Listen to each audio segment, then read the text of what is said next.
സൗകര്യങ്ങൾ ഉപയോഗപ്പെടുത്തണമെന്നും കുറെ ഇരുന്ന് കൊടുക്കേണ്ടവർ ഇരുന്ന് കൊടുത്താൽ മാത്രമേ മറ്റുള്ളവർക്ക് നിരീക്ഷിക്കാൻ സാധിക്കുള്ളൂ എന്ന് പ്രത്യേകമായി നിർദ്ദേശം കിട്ടിയതുകൊണ്ട് നിങ്ങളെല്ലാവരും ആ മുന്നിൽ കാണുന്നവർക്ക് കുറെ കൂടി സഹകരിച്ച് ഇരുന്ന് കൊടുക്കണമെന്ന് പ്രത്യേകമായി ഓർമ്മിപ്പിക്കുകയാണ്.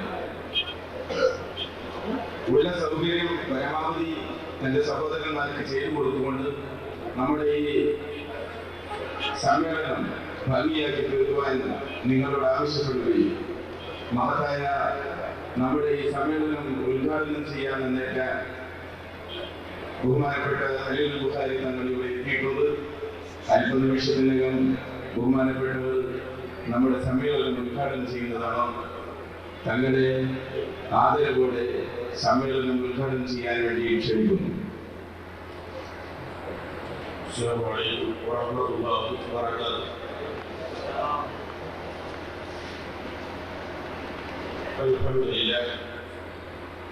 الحمد لله رب العالمين والعاقبة للمتقين والصلاة والسلام على سيدنا محمد خاتم النبيين وسائر الأنبياء والمرسلين وآله والصحابة أجمعين أما بعد فإن أصدق الحديث كتاب الله وخير الهدي محمد صلى الله عليه وسلم وشر الأمور محدثاتها وكل محدثة بدعة وكل بدعة ضلالة وكل ضلالة في النار. أعوذ بالله من الشيطان الرجيم. بسم الله الرحمن الرحيم. اهدنا الصراط المستقيم صراط الذين أنعمت عليهم غير المغضوب عليهم ولا الضالين. آمين. صدق الله العلي العظيم وصدق وبلغ رسوله النبي الكريم ونحن على ذلك من الشاهدين الشاكرين والحمد لله رب العالمين.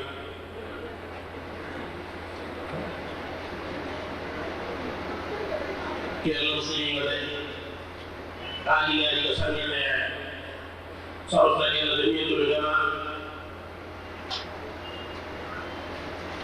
സാരഥികൾ കീഴടങ്ങളായ SVS, SSS, സുന്നി വിദ്യാഭ്യാസ സുന്നി ജമിയത്തുൽ മുഅല്ലിമീൻ ഭാരവാഹികൾ ഉമറാക്കൾ സഹൃദയരായ സുന്നത്ത് ജമാഅത്തിന്റെ പ്രവർത്തകർ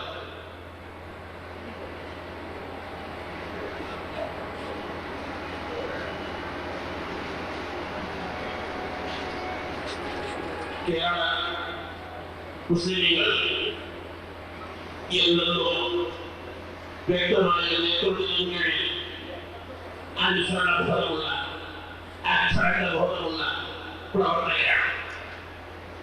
ഇതിന് പ്രധാന കാരണം കേരളത്തിലെ ഇസ്ലാമിക നേതൃത്വം ഇന്നും നിലയിൽ തുടങ്ങിയതല്ല. ഏതാനും പതിറ്റാണ്ടുകളിലെയോ നൂറ്റാണ്ടുകളിലെയോ ചരിത്രമല്ല. ഈ മലബാർ നമ്മുടെ കേരളം ചരിത്രാതീത കാലം തൊട്ട്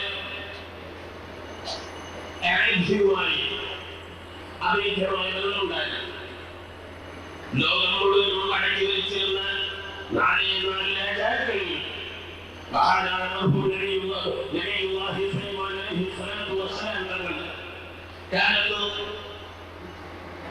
അവർ ഇഷ്ടപ്പെട്ടിരുന്ന മരം തേക്കായിരുന്നു. അത് കേരളത്തിൽ നിന്നാണ് കൊണ്ടുപോകുന്നതെന്ന് ചരിത്രത്തിൽ കാണാമല്ലോ. പഴയ കാലങ്ങളിൽ ഇന്ത്യൻ ആയുധങ്ങൾക്ക്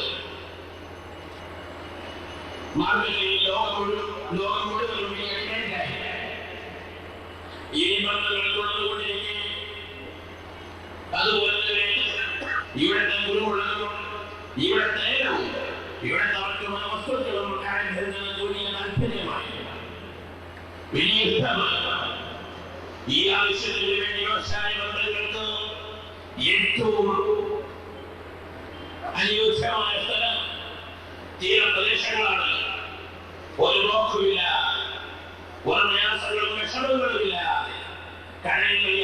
വളരെ എളുപ്പമാക്കിയത് എല്ലാവർക്കും അറിയാമല്ലോ. അതുകൊണ്ട് തന്നെ നമ്മുടെ കാര്യത്തിൽ നമ്മുടെ കോഴിക്കോട് നടപ്പാത്ത നിരവധി പണികൾ പല കപ്പലുകളിലായി പലപ്പോഴായി ബന്ധപ്പെട്ടിരുന്നു.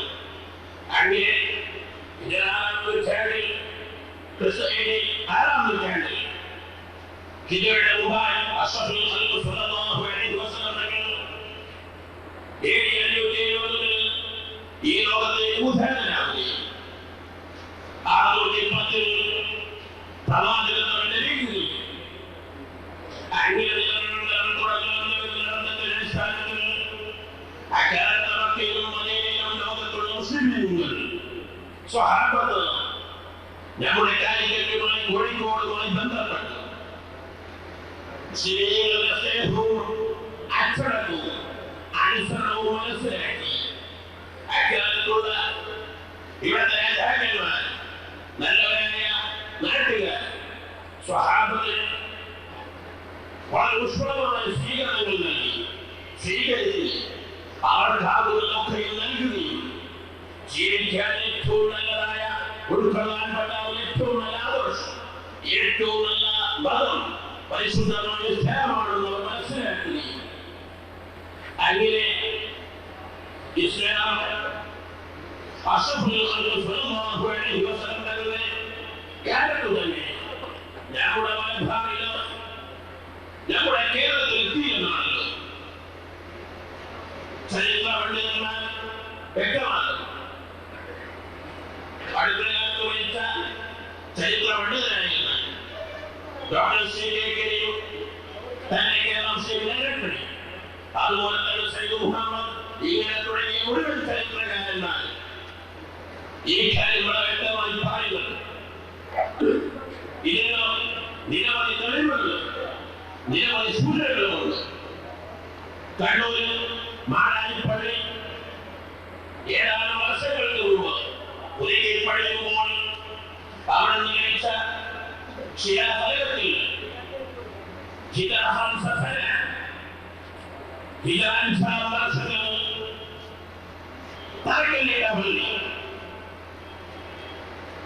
ലേഖനം ചെയ്യപ്പെട്ടു. ഇന്നും കണ്ണൂർ വയനാട് മാടായിൽ ചെന്നാൽ ചരിത്ര വിദ്യാർത്ഥികൾക്ക് കാണാം. കോഴിക്കോട് പ്രധാന ടൗണുകളിലൊന്നായ മുഗത മുഗീറത്തുൽ ശുഅബ റളിയല്ലാഹു അൻഹു മുഗീറ ലോപിച്ചു ദാറുൽ മുഗീറയുടെ വീട് അത് ലോപിച്ച മുഗതയായിരുന്നല്ലേ ചരിത്രം പറയുന്നു. ഞങ്ങളുടെ നാടിന്റെ പേര് കേരളം. ഈ കേരളം എന്ന പേര് തന്നെ സ്വഹാബത്താണ് ഈ നാടിന് നാമകരണം നൽകുന്നതല്ലേ എഴുതിയത്. അഥവാ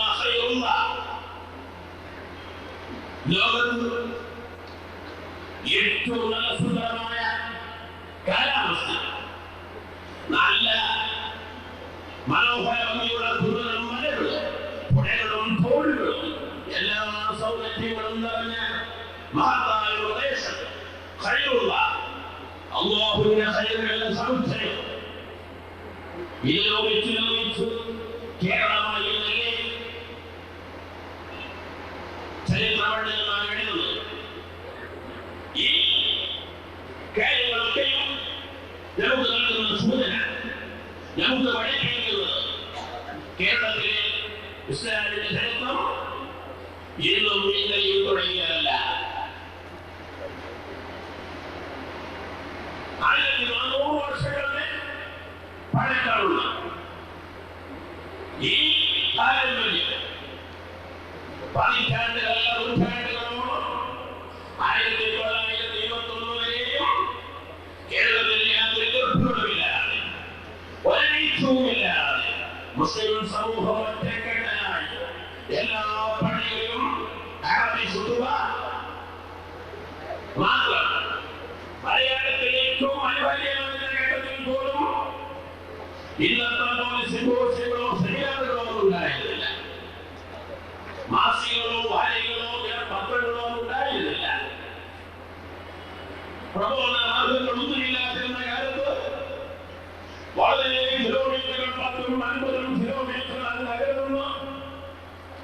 മുസ്ലിം പള്ളികളിലേക്ക് നടന്നെത്തുമ്പോൾ ഈ കിട്ടുന്ന സുവർണാവസരം പ്രബോധനത്തിൽ പ്രവർത്തിക്കണം മനസ്സിലാക്കി നമ്മുടെ പൂർവികരായ പണ്ഡിതന്മാരാരെങ്കിലും ഏതെങ്കിലും ഒരു നിമിഷത്തിൽ ഏതെങ്കിലും ഒരു തവണ അറബിയല്ലാത്ത ഭാഷയിൽ സ്വന്തമോദിയതായി ആർക്കെങ്കിലും തെളിയിക്കാൻ കഴിയുമോ എന്നല്ല. 1921 മുമ്പ് അറബിയല്ലാത്ത ഭാഷയിൽ നിർവഹിച്ചിട്ടില്ല എന്ന് ഇവന്മാർ തന്നെ വ്യക്തമായി പറയുന്നില്ലേ. സ്ത്രീകളാരും പള്ളിയിൽ ജുമാഴമാണെന്നവരെ ശിക്ഷിച്ചിട്ടില്ല എന്നത് എല്ലാവർക്കും വലിയ വസ്തുതയാണ്. ഉലൂദില്ലാത്ത വഴികൾ സുബഹിയിൽ രണ്ടാമത്തെ റക്അത്തിൽ ഉലൂദില്ലാത്ത വഴികളുണ്ടായി. നിസ്കാരശേഷം കൂട്ടുരാത്രിയില്ലാത്ത പല വഴികളുണ്ടായി. ഈ മാർഗം ഇത് മാത്രമാണ് യഥാർത്ഥ മാർഗമെന്ന് പരിശുദ്ധമായ ഫുർഖാനിൽ വളരെ വ്യക്തമായി പറയുന്നില്ല. ഈ പാത സ്വീകരിക്കാനല്ലേ ലോകമെമ്പാടുള്ള എല്ലാ മുസ്ലിമിനോടും പ്രാർത്ഥിക്കാൻ മുമ്പ് ആജ്ഞാപിച്ചു. ഖുർആൻ അതിന്റെ ആശയങ്ങളും ഉൾക്കൊള്ളുന്ന സൂറത്തുൽ ഫാത്തിഹ, അതിന്റെ പേര് തഅലീമുൽ മസ്അല. മസ്അല പഠിപ്പിക്കുക, എങ്ങനെ ചോദിക്കണം, എന്ത് ചോദിക്കണം, അത് ഏറ്റവും കാതലായ ഭാഗം.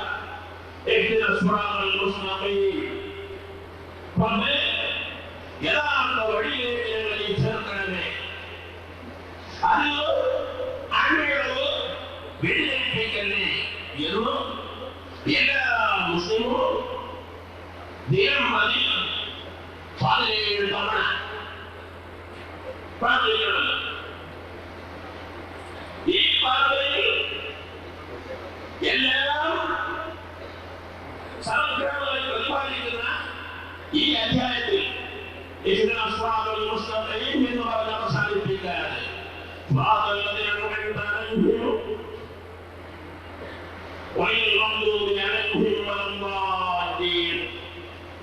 ആവർത്തിച്ചു പറയുന്നു.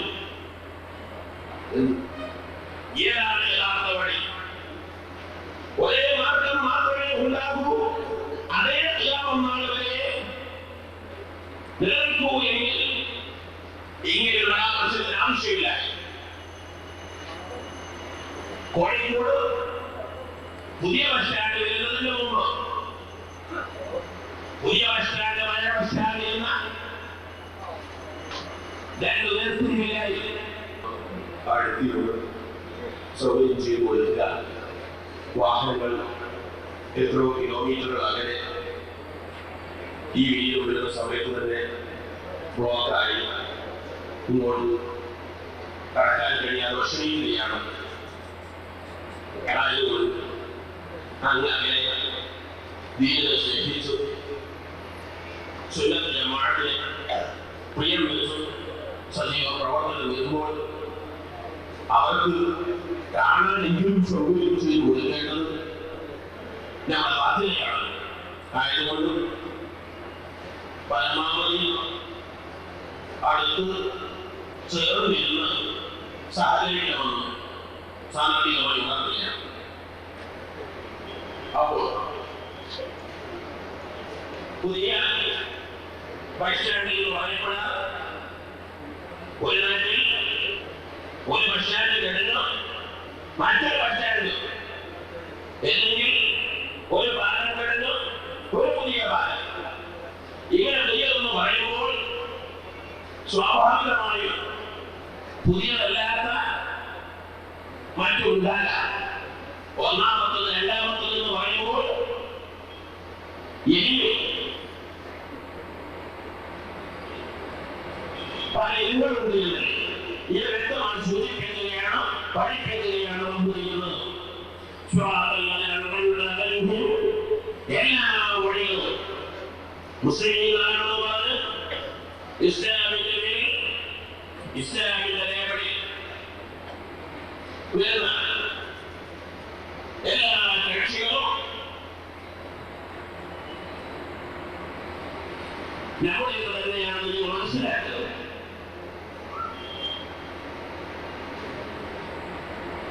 മറിച്ച്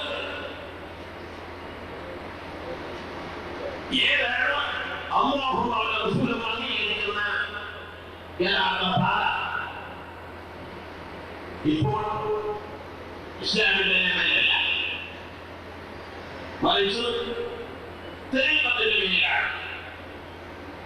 തങ്കത്തിലാണല്ലോ പലപ്പോഴും തങ്കവും സ്വർണവും പൂശിയ ആഭരണങ്ങൾ ചെയ്ത് നിൽക്കാം. മുക്ക് പൂശിയ ആഭരണങ്ങൾ ആരെങ്കിലും കേട്ടിട്ടുണ്ടോ? എന്നപോലെ എന്ന് വലിയ മാർക്കറ്റ് തെരീക്കത്തിനാണ്, ഷെയ്ഖുമാർക്കാണ് എന്നതുകൊണ്ട് തന്നെ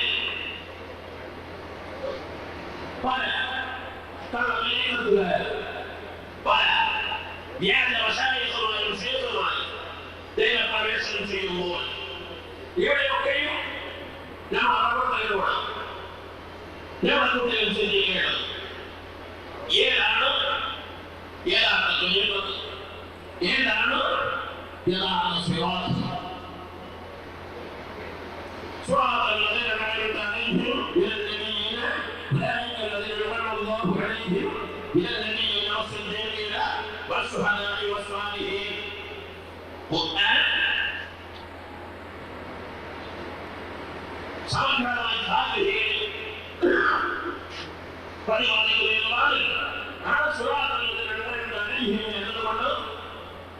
വിവക്ഷയിൽ ഖുർആനിന്റെ വായന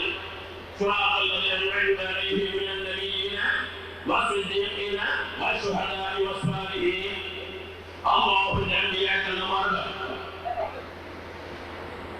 അല്ലാഹുവിന്റെ അമ്പിയാക്കളുടെ ലക്ഷത്തിലും അമ്പിയാക്കൾ ഈ ലോകത്ത് കാണിക്കുന്ന മാതൃകയാണ്.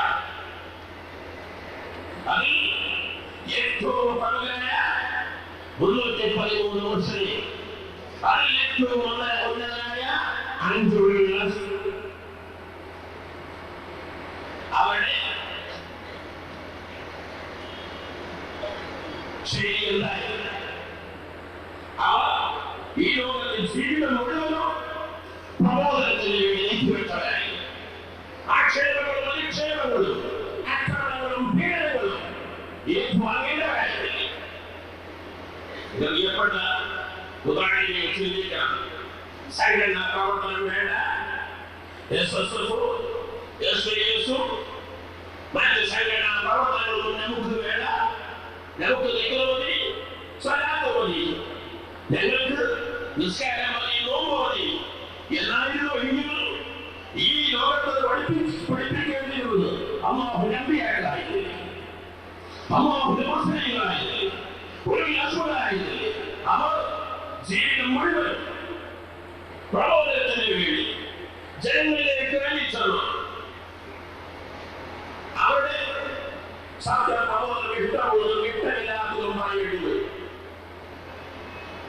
ഇഷ്ടമില്ലാത്തത് വരുമ്പോൾ ആക്ഷേപങ്ങൾ കേൾക്കേണ്ടി വരും, പരിഹാസങ്ങൾക്ക് വിധേയരായി തീരും. പക്ഷേ ഒഴിച്ചു പോകുന്നത് ബുദ്ധിയല്ല, ഇത് കാണിച്ചു തരാനാണ്. ആയതുകൊണ്ട് നിങ്ങൾ സാധാരണമായി നടത്തുന്നു. ഏത് വഴിയും പകലും ഏറ്റവും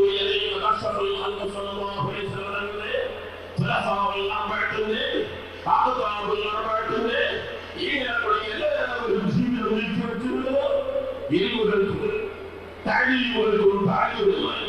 ആ താഴ്ന്നുകയും തഴിയുകയും പഠനത്തെയും പഠിപ്പിക്കുന്നതിൽ ഉത്സാഹപ്പെടുത്തുകയും അതിന്റെ പഠനങ്ങളെ ആക്ഷേപിക്കുകയും വിമർശിക്കുകയും ചെയ്യുന്ന തത്വങ്ങളൊന്നും ശരിയല്ല.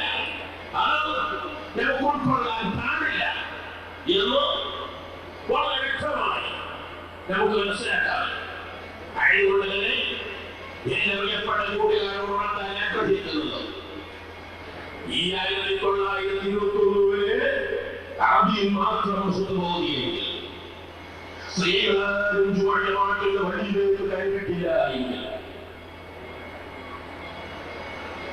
ഒരൊറ്റ പള്ളിയിൽ പോലും സുബഹി നമസ്കാരത്തിന് ഉരുവില്ലാതെ നടന്നിട്ടില്ലായിരുന്നുവെങ്കിൽ ഖുതുബയുടെ ഭാഗങ്ങൾ നടന്നിരുന്നുവെങ്കിൽ മിമ്പറിൽ കയറുമ്പോൾ വാഴ എഴുതിയിരുന്നു എന്ന് യഥാർത്ഥമാർഗം അത് മാത്രമാണ് എന്നല്ല അതിന് വിപരീതമായി ആരെങ്കിലും ജീവിക്കുന്നുവെങ്കിൽ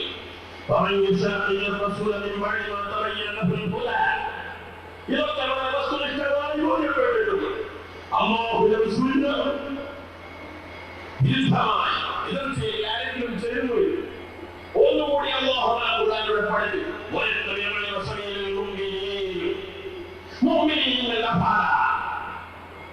നമ്മുടെ പൂർവികരുടെ പാത, നമ്മുടെ ഔലിയാഇന്റെ പാത, സ്വാലിഹീങ്ങളുടെ പാത ആരെങ്കിലും വിട്ടുകളിക്കുന്നുവെങ്കിൽ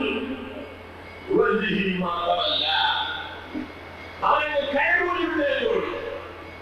ബ്രേക്കിലെത്തിയ വാഹനം പോലെയായി തീരുന്നു. വാഹനം വളരെ പക്ഷേ ബ്രേക്ക് വിട്ടുപോയാൽ തെറ്റിപ്പോയാൽ അവിടത്തേക്ക് എത്തുകയുള്ളൂ. അവസാനം നരകത്തിലേക്ക് എത്തുക തന്നെ ചെയ്യും. അല്ലാഹുവിനെ കാത്തുമാറാവട്ടെ.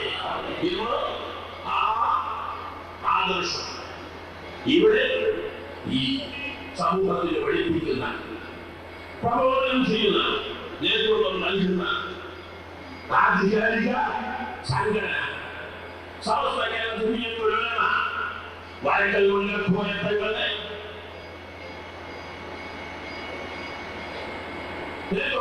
സ്ഥാപിച്ച ഈ മഹത്തായ സംഘടന അന്നത്തെ ആശയവും അന്നത്തെ ആദർശവും 2 ലക്ഷത്തിന് വേണ്ടി സാക്ഷാൽ രൂപീകരിക്കപ്പെട്ടു. അഥവാ 1921 ശേഷം ഏതാനും മൗലവിമാരോടും സുദീർഘമായി വിരുദ്ധമായി പ്രസ്താവനകൾ നടക്കുകയും അറബിയല്ലാത്ത ഭാഷയിൽ തുടങ്ങിയപ്പോൾ നോക്കി നിൽക്കാൻ നിർവാഹമില്ല എന്ന് മനസ്സിലാക്കി നമ്മുടെ പണ്ഡിതൻ കലാശാലിമാരും കലത്തിലേക്ക് പ്രവേശനം ചെയ്തപ്പോൾ യഥാർത്ഥത്തിൽ പറ്റുകയുള്ളൂ, കുറച്ച് കലത്തില്ലാത്തതൊന്നും സ്വീകാര്യമല്ലായിരുന്നു ബോധ്യപ്പെടുത്തുന്നതിൽ രൂപീകരിച്ച മഹത്തായ സംഘടന.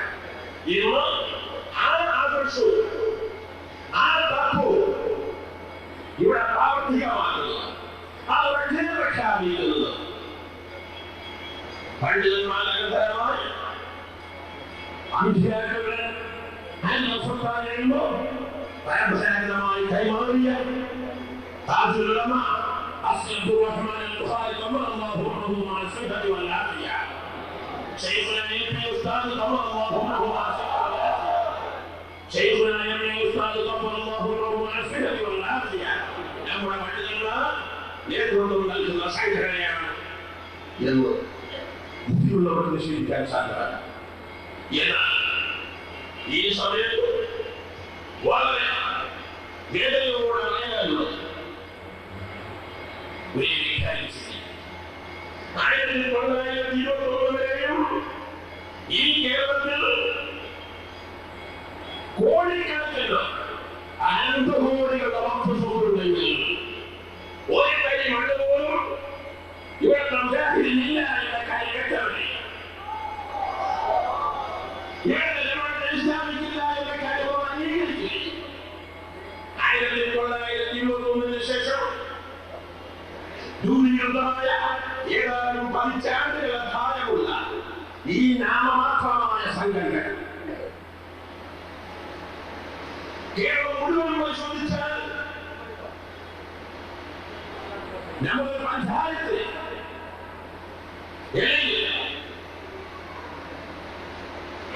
ഏതാനും 3-4 പഞ്ചായത്തുകളുള്ള അംഗസംഖ്യ അവർക്കുള്ളൂ. കഷായത്തിൽ മേൽമുടി ചേർക്കുന്ന വസ്തുക്കൾ അത്ര പോലുമില്ലാത്ത ഈ സംഖ്യ ഇന്ന് വസ്തു സ്വത്തിന്റെ അവർ ഏൽപ്പിക്കുന്നു എന്ന് പറയുമ്പോൾ അതിന്റെ വേദന എത്രയാണ്? ആദ്യമായി ചിന്തിക്കേണ്ടത് അത് അവർക്ക് ഏൽക്കാൻ പറ്റൂ, അത് ഏൽപ്പിക്കാൻ പറ്റൂ. എന്താണ് വഖഫ് സ്വത്ത്? ഏതിലുള്ള വഖഫ് സ്വത്തുകളാണ്? 98% വഖഫ് സ്വത്തുകളും സുന്നികളിലേക്ക് മാത്രം. അതിൽ തന്നെ ഖുർആൻ ഖബർ തൊടുന്നതിന് വേണ്ടി വഖഫ് ചെയ്ത എത്ര വഖഫ് സ്വത്തുകളും, മുഹ്യയെ മാറ്റിയതിന് വേണ്ടി, ദിഫായെ മാറ്റിയതിന് വേണ്ടി, ഖുർആനിന് വേണ്ടി, മൗലിദിന് വേണ്ടി, ഇങ്ങനെ വഖഫ് ചെയ്ത എത്ര സ്വത്തുകൾ ഇന്ന് വഖഫ് സ്വത്തുകളെ കൂടുതൽ വരുമാനം ലഭിക്കുന്നു. നമ്മുടെ ഔലിയാക്കളുടെ അപ്പുറങ്ങളിൽ ഈ കിട്ടുന്ന വേദന ശുദ്ധിന്റെ വരുമാനമില്ലേ അവകാശം അവർക്ക് ഈ ആനുകൂല്യങ്ങൾ സ്വീകരിക്കാൻ പാടില്ല. അവർ മറുപടി പറയും, ഇത് പാടില്ല, പ്രാർത്ഥിക്ക് പാടില്ല, മൗലിക പാടില്ല, പുതുമയൊന്നും പാടില്ല, മാക്ബറകളൊക്കെയും തച്ച് ഒളിക്കണമെന്നല്ല. അഷ്റഫുൽ ഖൽഖ് സ്വല്ലല്ലാഹു അലൈഹി വസല്ലം മൗലൂദുകൾ ഞങ്ങളുടെ കയ്യിൽ മഹാൻ കെട്ടിയാൽ വീട്ടിലൊക്കെ തനിപ്പണമാക്കണമെന്ന് പറഞ്ഞാൽ ദുഃഖാകുമാറാവട്ടെ. ഈ കക്ഷികളെയാണോ മാക്ബറകൾ ഒരിക്കൽ അധികാരമേൽപ്പിക്കുന്നത്? ഇവർ ഈ കേരളത്തിൽ എത്ര ശതമാനം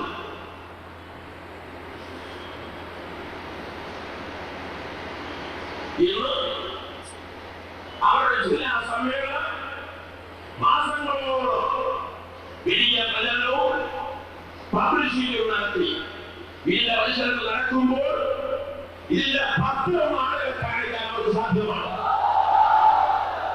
ഇത് ജില്ലാ സമ്മേളനം അല്ല, ഇത് താലൂക്ക് സമ്മേളനം അല്ല. ഇതിന്റെ ഇത്രയും ജനങ്ങൾ ഉൾക്കൊള്ളുന്ന പ്രസ്ഥാനത്തെ പൂർണ്ണമായും ഭരണം പൂർണ്ണമായും മാറ്റി നിർത്തി സമൂഹത്തില് ഈ സമുദായത്തില് 5% പോലും ഇല്ലാത്ത കക്ഷികൾ, ആർക്കിഷ്ടമില്ലാത്ത വകുപ്പ്, അവർക്ക് പറ്റാത്ത കാര്യങ്ങൾ അവരെ ഏൽപ്പിക്കുന്നത്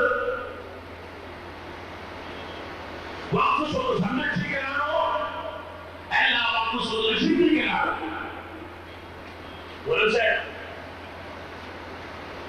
ഇത് ഇവന്മാര് വഖഫ് സ്വത്ത് സംരക്ഷിക്കാൻ ഏൽപ്പിക്കുന്നു, കോഴി സംരക്ഷിക്കാൻ കുറുകെ ഏൽപ്പിക്കുന്ന പോലെ. കുറുകന്റെ കയ്യിൽ കോഴി കൊടുത്താൽ ഏതാനും നിമിഷങ്ങളെ കൊണ്ട് കോഴി കഴിഞ്ഞു എന്ന കാര്യം തീർച്ചയാണ്. എന്ന പോലെ കേരളത്തിലെ മുഴുവൻ മദ്രസകളും പള്ളികളും സ്ഥാപനങ്ങളും വഖഫ് സ്വത്തുകളും തകർക്കാനാണോ? വളരെ മാന്യമായി നിഷ്പക്ഷമായി ഇവിടെ അധികാരികൾ ചിന്തിക്കണം. ഇവിടുത്തെ ഭരണാധികാരികൾ ഓർക്കണം, ഞങ്ങൾ ചോദിക്കുന്നത് അധികാരത്തിന്റെ അപകടങ്ങളല്ല. ഞങ്ങൾക്ക് നിങ്ങൾ ഏതാനും തിരിച്ചുകളല്ല. ഈ പ്രസ്ഥാനം എന്ന് രൂപീകൃതമായോ അന്ന് തൊട്ട് ഈ സംഘടനയെ പ്രതിനിധികൾ ഉണ്ടായില്ല. നമ്മുടെ ഇന്നത്തെ അധ്യക്ഷനായ സയ്യിദ് ഫضل പൂവായിട്ടുള്ള ദീർഘായുസ്സുമാരാണ് ബോർഡിന്റെ ചെയർമാനായി 3 നേതാക്കന്മാർ സംസ്ഥാനങ്ങളിലെ സെക്രട്ടറിമാരായ ചിത്താരി ഹാസ്യം ദീർഘായുസ്മാരാകുന്നു. അദ്ദേഹത്തിന്റെ സ്മാരകത്തിൽ ബോധമുണ്ടായി. ഈ കഴിഞ്ഞ തെരഞ്ഞെടുപ്പ് ഇന്ന് കേരളത്തിലെ ആധികാരിക മതസംഘടനയുടെ സ്ഥാപനം ഇന്ത്യൻ മുസ്ലിംമാരുടെ അഭിമാനസ്പദമാണ് ഭാരതീയ മുസ്ലിം ജനറൽമാനേജ ശ്രീ മുഹമ്മദ് ഫൈസി മഹ്മൂദിനായിരുന്നു. ഇന്ന് ഈ കേരളത്തിൽ വാക്കുകൾ എങ്ങനെ കൈകാര്യം ചെയ്യണം, അതിനുള്ള യോഗ്യതകൾ എന്താണ്, നിബന്ധനകൾ എന്താണ്, വാക്കുബോർഡിന്റെ അധികാരങ്ങൾ ചിലരായി മുത്തവല്ലിമാരെ ഇല്ലാത്ത മുത്തവല്ലിമാരെ രക്ഷിക്കാൻ, മുത്തവല്ലിമാരെ മാറ്റി നിർത്താൻ, അതിന് എല്ലാ വകുപ്പുകളും നിശ്ചയിക്കാനുള്ള സ്വാതന്ത്ര്യം കൊടുക്കുമ്പോൾ അതിന് അധികാരമുള്ള പണ്ഡിത സഭയെ ഏൽപ്പിക്കും. ഇന്ന് ഈ മഹത്തായ സംഘടന ഓരോ വർഷത്തിലും ബിരുദധാരികൾ ഓരോ വർഷവും പുറത്തുവരും. ജാമിയ ഷർഇയ്യ, ജാമിയ മഖറിയ്യ, ഇങ്ങനെ തുടങ്ങി ഓരോ പാപ്പോളം സ്ഥാപനങ്ങളിൽ നിന്നും ആയിരത്തോളം എല്ലായിരത്തിലേറെ ഇതിന് ബിരുദധാരികൾ ഈ രംഗത്ത് പ്രബോധന രംഗത്തേക്ക് സമൂഹത്തിന് സംഭാവന ചെയ്യുന്ന ഈ മഹത്തായ പണ്ഡിത സംഘടനയിൽ അവഗണിക്കുന്നത് നീതിയുടെ അംശമുണ്ട്. ഇത് എന്തെങ്കിലും അപാകതയാണ്, തെറ്റുപറ്റിപ്പോയാണ് എന്ന് പറയാൻ നോക്കുമ്പോ തൊട്ടുപോകും. ഹജ്ജ് കമ്മിറ്റി നിലവിൽ വന്നപ്പോൾ വർഷങ്ങൾക്ക് മുമ്പ് 10-15 വർഷങ്ങൾക്ക് മുമ്പ് കേരളത്തിലെ ഹജ്ജുമാർ, ഇന്ത്യയിലെ ഹജ്ജുമാർ ഹജ്ജിന് പോയതായിരുന്നു. കൂടെ കപ്പലിൽ പോലെ ഹജ്ജ് എന്താണ്, അറഫ എന്താണ്, മിന എവിടെയാണ് എന്നറിയാതെ കലിപ്പിക്കുന്നത്. ഇതിന് ഒരു പരിഹാരം വേണം, ഇതിന് വ്യക്തമായ ഒരു നേതൃത്വം വേണം. 50 ആണ്ടുകൾക്ക് ഒരു പണ്ഡിതൻ നിർബന്ധമാണ്. സ്കൂളുകളിൽ മദ്രസകളിൽ 10-30 കുട്ടികൾക്ക് ഒരു ടീച്ചർ ഉണ്ടാകാം, ഒരു മൊഴി ഉണ്ടാകാം, ഉസ്താദ് എന്ന പോലെ ഏറിയാൽ 50 നേതൃത്വം നൽകാൻ ഒരു മഴ വേണമെന്ന്, ആ നേതൃത്വം കീഴാവണമെന്ന് ഈ പ്രസ്ഥാനത്തിന്റെ ധ്യാനമെല്ലാമായി നെടുമ്പുഴ ശൈഖുൽ ഉസ്താദ് റഹ്മത്തുള്ളാഹുമ്മ മനസ്സിലാക്കി അവരല്ലേ ഈ കേരളത്തിൽ ആദ്യമായി ആദ്യമായി തുടങ്ങി. അതിന്റെ ശേഷമല്ലേ മറ്റുള്ളവരൊക്കെ ഈ രംഗത്തേക്ക് കടന്നു വന്നത്. ഇതിന് ശേഷമല്ലേ ഇന്ന് സർക്കാർ ഹാജിമാർക്ക് സൗകര്യം ചെയ്തു കൊടുത്തത്. ഇന്നും ഹാജിനെ കുറിച്ച് എഴുതിയ പുസ്തകങ്ങൾ 17 കോപ്പി പ്രസ്സിൽ നിന്ന് വരുമ്പോഴേക്കും ചൂടപ്പമ്പ് പോലെ ഇട്ടുകയില്ല പുസ്തകം. ഷെയ്ഖുനായ ഉസ്താദിന്റെ അൽ ഹജ്ജ് എന്ന പുസ്തകമില്ല. എന്ന് ഈ പ്രസ്ഥാനത്തെ പൂർണ്ണമായി ഹജ്ജ് കമ്മിറ്റിയിൽ നിന്നും തടഞ്ഞു എന്ന് പറഞ്ഞ് ഞങ്ങൾ ഇത് എന്തുപേര് വിളിക്കും? പ്രിയപ്പെട്ട കൂട്ടുകാർ, നല്ലവരായ സഹോദരന്മാർ, ഗൗരവസ്വരത്തിൽ മനസ്സിലാക്കി ഭരണാധികാരികളോട് ഞങ്ങൾക്ക് ചോദിക്കാനുള്ളത്, നിങ്ങൾക്ക് എന്ത് ന്യായമാണ്? പോകട്ടെ, വഖഫ് ബോർഡിന് താഴ്ന്നു എന്നല്ല, ഹജ്ജ് കമ്മിറ്റികൾ താഴ്ന്നു എന്നല്ല, കേരളത്തിൽ ആവശ്യമുള്ളയിടത്തും ഇല്ലാത്തയിടത്തും, തിറന്നയിടത്തും തിറക്കാത്തയിടത്തും തിറക്കാനിരിക്കുന്നിടത്തും തിറക്കാൻ സാധ്യതയില്ലാത്തയിടത്ത് വരെ ചോദിക്കാതെ തന്നെ സ്വാശ്രയ സ്ഥാപനങ്ങൾ, അൺഎയ്ഡഡ് സ്കൂളുകൾ യഥേഷ്ടം വേണമോ 1, 2, 10 അത്തിപോലെ കൊടുക്കുമ്പോൾ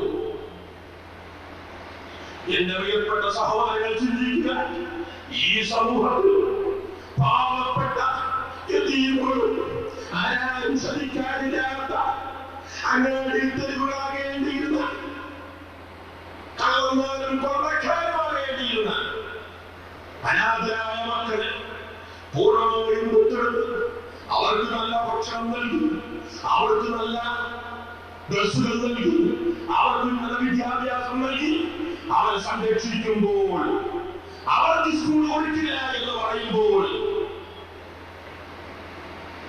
വെറുതെ പറയുകയല്ല. കഴിഞ്ഞ സ്കൂൾ ലിസ്റ്റുകൾ വായിച്ചു 624ഓളം സ്കൂളുകൾ. ഇത് ഇന്നുവരെ കിടന്നിട്ടില്ല. സ്കൂളുകളിൽ ഇറക്കാൻ സാധ്യതയില്ലാത്ത സ്കൂളുകളില്ലേ? കേരളോട് ചോദിച്ചു ഈ സ്ഥാപന ഇന്ന് കേരളത്തിൽ ഏറ്റവും വലിയ ആത്മീയ സദസ് നടന്നു വരുന്നത് 1800 വിദ്യാർത്ഥികൾ അവിടെ പഠിക്കുന്നു. അന്ധന്മാർ മാത്രം പഠിക്കുന്ന സ്ഥാപനം, മന്ദബുദ്ധികൾക്ക് പൂർണ്ണമായ പരിചരണം നൽകുന്ന കേന്ദ്രം, ബധിരമുഖ വിദ്യാർത്ഥികൾ പഠിക്കുന്ന സ്ഥാപനം, കുട്ടികൾ മാത്രം പഠിക്കുന്ന സ്ഥാപനം. ആരോടും ഈ കുട്ടികളോടൊന്നും ഒരു ഫീസും ഈടാക്കില്ല. സർക്കാർ ഇന്നുവരെ ഒരു രൂപ പോലും ഹാൻഡായി നൽകിയിട്ടില്ല.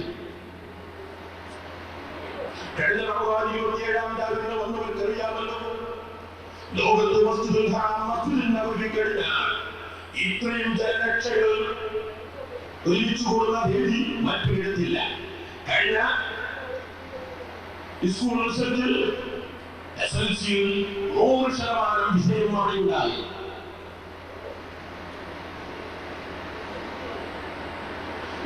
സ്കൂളിൽ അവിടെ BCM റിസൾട്ടിൽ ഒരൊറ്റ കുട്ടിക്കും സെക്കൻഡ് ക്ലാസ് ഇല്ല, ഒരൊറ്റ കുട്ടിക്കും തേർഡ് ക്ലാസ് ഇല്ല. റാങ്കുകളും ഫസ്റ്റ് ക്ലാസും സെക്കൻഡ് ക്ലാസ്.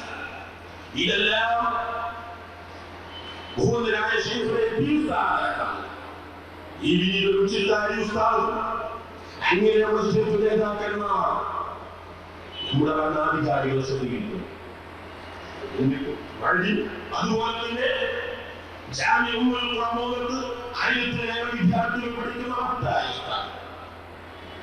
ഭൂമിയൂര് എല്ലാവരും ആശാകേന്ദ്രമായ പ്രാർത്ഥനിച്ച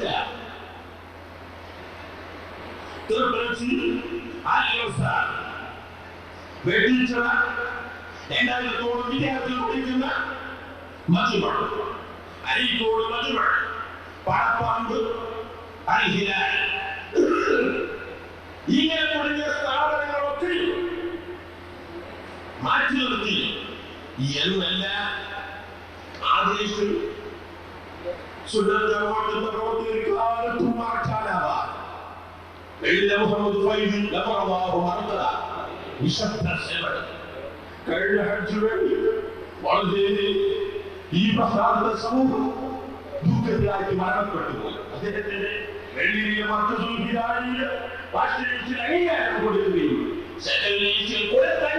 തള്ളുകയും ചെയ്യുമ്പോൾ എന്റെ പ്രിയപ്പെട്ട സഹോദരങ്ങളോട് പറയാനുള്ളത്, ഞങ്ങൾ എത്രയാണ് നിങ്ങൾ ക്ഷമിക്കേണ്ടത്, ഞങ്ങൾ എത്രയാണ് നിങ്ങൾ സഹിക്കേണ്ടത്.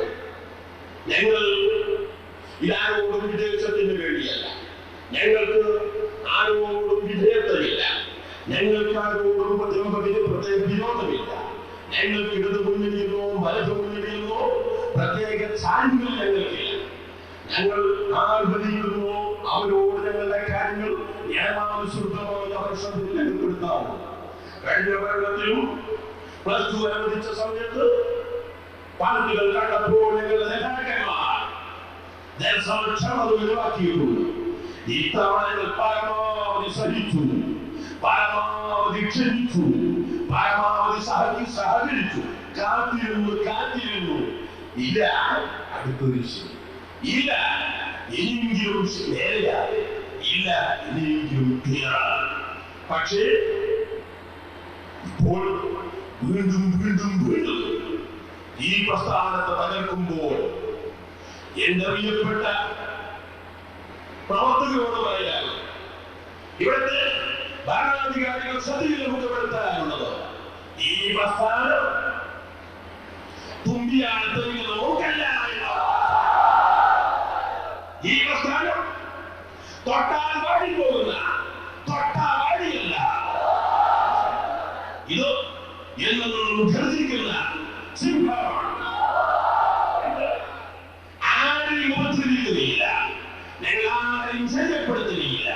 ഞങ്ങളുടെ അവകാശങ്ങൾ ഒന്നൊന്നായി പലപ്പോഴായി പല രൂപത്തിലും ഞങ്ങൾ ശ്രദ്ധയിൽപ്പെടുത്തി. ഇപ്പോഴിതാ ഞങ്ങളിതാ പ്രതിഷേധത്തിന്റെ ഒരു തുടക്കം മാത്രമാണ്. നിങ്ങൾ കണ്ണു തുറക്കുന്നില്ല എങ്കിൽ ഈ ആയിരങ്ങൾ കണ്ണു തുറപ്പിക്കുന്നത് എന്ന് ചെയ്യും. ഇത് ഞങ്ങളുടെ ഈ അപേക്ഷയാണ്. ഈ അപേക്ഷ നിങ്ങൾ കണ്ടിയാൽ ഈ ജനങ്ങൾ തന്നെ ചെയ്യും. പ്രിയപ്പെട്ട പ്രവർത്തകരോടും ഭരണാധികാരികളോടും ഞങ്ങൾ ഇത്രയും കാര്യം ഞങ്ങൾ സഹകരിച്ചു. ഇപ്പോഴും ഞങ്ങൾ കാര്യം തുറന്നു പറഞ്ഞിട്ടില്ല, 10% പറഞ്ഞിട്ടില്ല, 5% ഞങ്ങൾ പറഞ്ഞിട്ടില്ല. ഇനി ഞങ്ങൾ നിങ്ങൾ അറിയിപ്പിക്കരുത്. ഇത് മാത്രം പറഞ്ഞുകൊണ്ട് ഈ നാടിലേക്ക് ഇന്ത്യ രാജ്യത്തിന്റെ ഭദ്രതയ്ക്ക് വേണ്ടി, മതസൗഹാർദ്ദത്തിന് വേണ്ടി എല്ലാവരും ഒത്തുചേരുക സമയം. ഇവിടെ ഹൈന്ദവരും മുസ്ലിം ദളിതന്മാരും ക്രൈസ്തവരും പല മതസ്ഥരും എല്ലാം ഒറ്റ പരസ്പരം യോജിക്കാവുന്ന വേദികളിലൊക്കെ യോജിച്ചു വിദ്യാഭ്യാസ മേഖലകളിൽ എല്ലാവരെയും ഉയർത്തി വന്നെങ്കിൽ മാത്രമേ നാടിന് പുരോഗതി. അവിടെ ആരുടെയും നിറം നോക്കിക്കൂടാ, ആരുടെയും വലുപ്പം നോക്കിക്കൂടാ, ഒന്നും നോക്കാതെ എല്ലാവരെയും വളർത്തിയെടുക്കാൻ ഈ ഭാരത സർക്കാർ, നമ്മുടെ കേരള സർക്കാർ, നമ്മുടെ ഭരണാധികാരികളുടെ ചുമതലയാണ്. നീതി അതാണ് ഏറ്റവും പ്രധാനം. അതുകൊണ്ട് തന്നെ ഈ ഭാഗത്ത് ഭരണാധികാരികൾ കണ്ണു തുറക്കണമെന്ന് മാത്രം ഉണർത്തി ബിസ്മില്ലാഹിർ റഹ്മാനിർ റഹീം ഇന്നാ ഫതഹ്നാക ഫതഹൻ മുബീന എന്ന മഹൽ വാക്യത്തോടെ ഈ മഹത്തായ സമ്മേളനം ഉദ്ഘാടനം ചെയ്തതായി പ്രഖ്യാപിക്കുന്നു. അതോടുകൂടെ തന്നെ ഇതിനു വേണ്ടി കഠിനാധ്വാനം ചെയ്ത അവർക്ക് വലിയ പ്രചരണങ്ങളും പബ്ലിസിറ്റിയോ ഇതിന് നടന്നിട്ടില്ല. കേട്ടത് ആയിരങ്ങൾ നാടിന്റെ നാനാഭാഗങ്ങളും തിരിച്ചു കുറേ പ്രയാസങ്ങളും വിഷമങ്ങളും സഹിച്ചു അവർക്ക് നേതൃത്വം നൽകാൻ സൗകര്യമൊരുക്കാൻ നമ്മുടെ നേതാക്കന്മാർ, നമ്മുടെ വളണ്ടിയർമാർ, നമ്മുടെ പ്രവർത്തകന്മാർ ആദ്യം ഒത്തിരി ചെയ്യും.